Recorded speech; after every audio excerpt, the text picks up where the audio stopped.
all, welcome back to the channel. In today's video I'm going to show you how to set up the Audi Drive Select, as well as some of the systems on the car through the MMI, some of the servicing check and driver checks. So what we're going to do first is, down here you're going to press car, and then you're going to have this screen here. So it has your drive modes. So you've got efficiency, comfort, auto, dynamic and individual. Obviously efficiency is your most efficient driving. Comfort, pretty much more of the same. Auto, the car decides depending on your driving style. Dynamic turns everything up to 10, and then individual just kind of sets it. You can set it up whatever way you want. So if I down here press the bottom corner, which corresponds with individual, I can set that.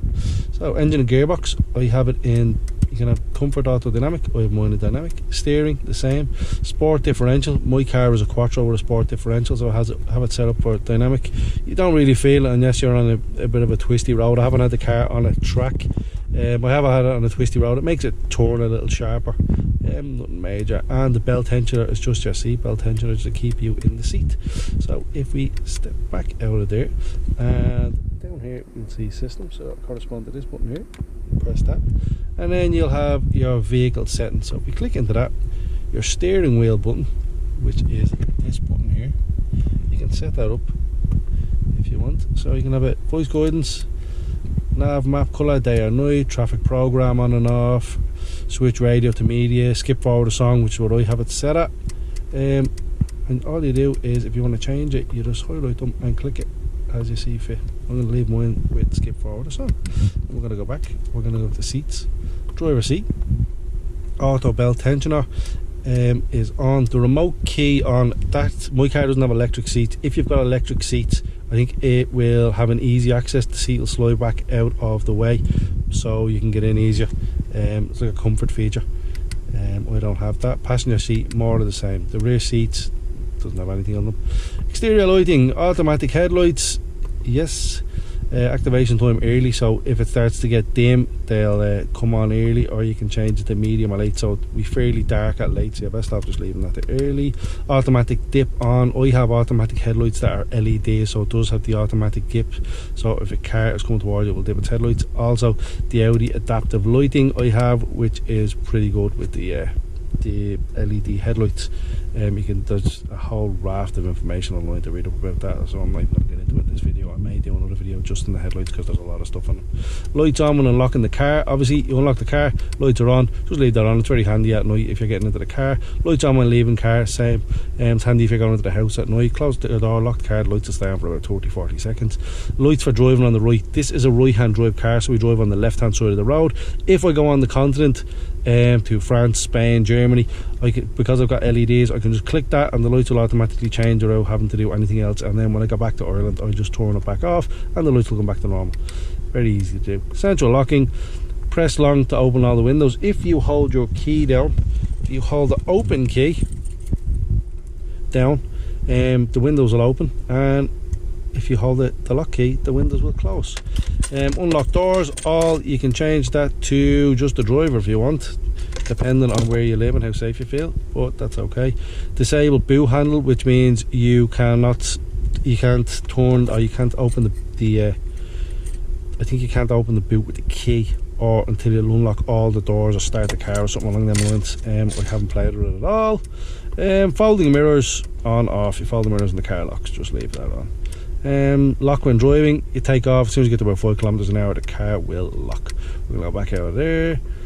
Speed warning for driver assist. If you get to 160 kilometers an hour, it'll start beeping at you and screaming at you, telling you're speeding.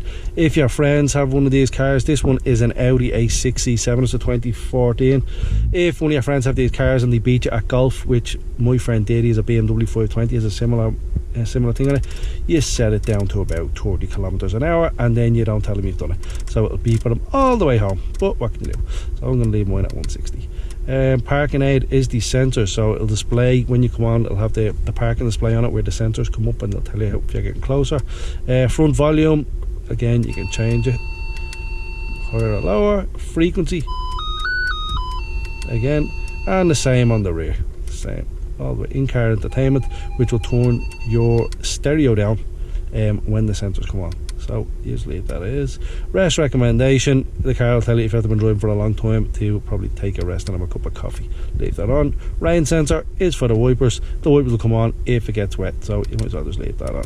Servicing and checks, your tyre pressure monitoring. If you get a tyre warning, it'll pop up here that your tyre pressure is low. Stop at a garage, fill up your tyres to the correct level, and then it'll ask you if all 4 tyres have been checked, adjusted level correctly, please store, and then you click store tyre pressures, and then that'll do it for you. Oil level, car has to be warm, and then you click into that oil level, okay, and it's at maximum. Service intervals, my car is due a service. It was actually due 29 days ago, but I haven't driven it much, so you can check when your car is due a service there. Wiper change position, if you have some new windscreen wipers, you'll probably see them pop up there. You click on and the wipers will go to this set position, and then you can change your wipers, and then when you're done you go back and click off and they'll go back down to where they normally are, because they actually took in underneath the bonnet, so you can't really get near them. Chassis number is chassis number of the car. Initialized keys is actually how many keys are initialized for the car. I have 2 keys with this car. If you've lost the key and it hasn't been blanked off by, I think it's a dealer level computer, you need to do it, it'll show 3 keys if you've just got a Jimmy key off the internet. I think you can get dodgy keys off the internet. I don't have to do all the features like open windows and stuff like that. If you lose your key, you're better off just going back to Audi. So that's a run through, just a brief run through on the Audi Drive Select. I'll do a couple of more videos on different features. There's a lot of features in there. There's a lot of features on the nav. If you get the nav, there's an absolute rake of features on there, so I'll do a separate video on that. I'll have to do a separate video on the radio and media. But if you like what you see, please like the video and subscribe for more content such as this. Thanks very much for watching. Best wishes.